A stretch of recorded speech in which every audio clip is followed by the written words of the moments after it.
Hi friends, ఈరోజు వచ్చేసి నేను తిరువాతన్నం చేస్తున్నాను. ఈ తిరువాతన్నానికి వచ్చేసి ఫస్ట్ మనం అల్లము తెల్లగడ్డ మిక్స్ పట్టుకోవాలన్నమాట. ఫస్ట్ వచ్చేసి మనం తిరువాతన్నానికి ఆయిల్ వేసుకొని సజ్జీరా, చెక్క, లవంగం, పచ్చిమిర్చి వేసుకొని బాగా వేపుకోవాలి. నెక్స్ట్ వచ్చేసి మనం ఆనియన్స్ యాడ్ చేసుకోవాలి ఫ్రెండ్స్. ఎందుకంటే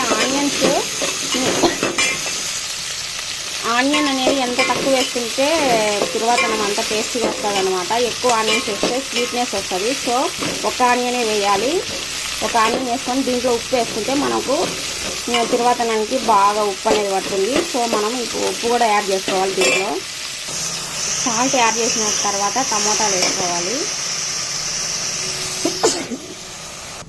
టమోటాలు వచ్చేసి ఇప్పుడు వేసుకుంటేనే కర్రీకి ఫ్లేవర్ బాగా టేస్ట్ అనేది తెలుస్తుంది. ఇంకో విధంగా కూడా వేసుకోవచ్చు. వాటర్ యాడ్ చేసిన తర్వాత కూడా టమోటాలు యాడ్ చేసుకోవచ్చు. వాటర్ పోసిన తర్వాత టమోటాలు వేసుకుంటే కనుక కలర్ఫుల్గా కనిపిస్తుంది. మీకు ఎలా కావాలనుకుంటే అలా వేసుకోండి.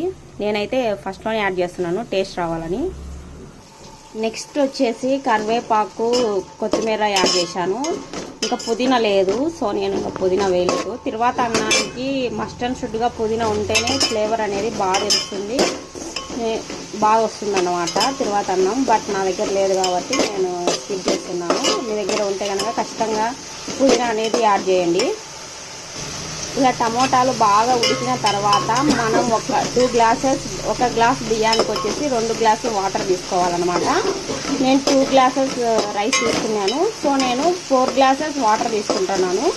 కొంచెం పొడిగా రావాలంటే 3.5 పైన తీసుకోవచ్చు అనమాట. మనకు కొంచెం మెత్తగా కావాలంటే 4 గ్లాసెస్, కొంచెం పొడిగా కావాలంటే 3.5 తీసుకోవాలి. నేనైతే ఇప్పుడు వాటర్ యాడ్ చేస్తున్నాను. చూసారు కదా ఫ్రెండ్స్, వాటర్ యాడ్ చేశాను. ఇప్పుడైతే ధనియా పౌడర్ మిక్స్ పట్టుకుంటున్నాను. ధనియాలు వేయించి ఇలా ధనియాలు పౌడర్ చేసుకోవడానికి కొన్ని ధనియాలు వేయించుతున్నాను. దాంట్లో పౌడర్ వేసుకోవాలి తిరువాతన్నంలో. ఇలా ధనియాల పొడి యాడ్ చేసుకోవాలి. ధనియాల పొడి కొద్దిగానే యాడ్ చేసుకోవాలన్నమాట. ఎక్కువ యాడ్ చేసుకుంటే చేదు వస్తుంది. సో మనం ఫ్లేవర్ కోసం 1 స్పూన్ యాడ్ చేసుకోవాలి. ఇలా బాగా ఉడికేటప్పుడు మనం రైస్ దీంట్లోకి యాడ్ చేసుకోవాలన్నమాట. నేను ఒక క్లిప్ అయితే మిస్ చేసినాను ఫ్రెండ్స్. పచ్చిమిరకాయలు, ఆనియన్స్, టమోటాలు వేసుకున్న తర్వాత మనం అల్లం వెల్లుల్లి పేస్ట్ వేసుకునే క్లిప్ నేను స్కిప్ చేశాను.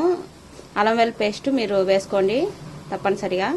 అన్నం బాగా ఉడుకుబట్టింది అన్నమాట. ఇలా వాటర్ అంతా అయిపోయినాక మనం సిమ్లో పెట్టుకొని అన్నము అయిన తర్వాత ఆఫ్ చేసుకోవాలి. ఫైనల్గా అంతా అయిన తర్వాత మనం నెయ్యి యాడ్ చేసుకోవాలన్నమాట.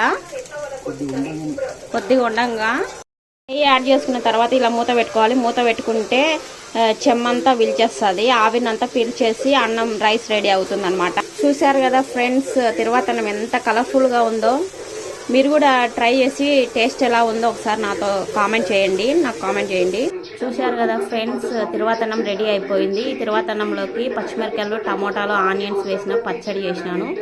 మీరు కూడా ఒకసారి ట్రై చేసి టేస్ట్ ఎలా ఉందో కామెంట్ చేయండి. ఈ వీడియో కనుక మీకు నచ్చినట్లయితే లైక్ చేయండి, షేర్ చేయండి, సబ్స్క్రైబ్ చేయండి.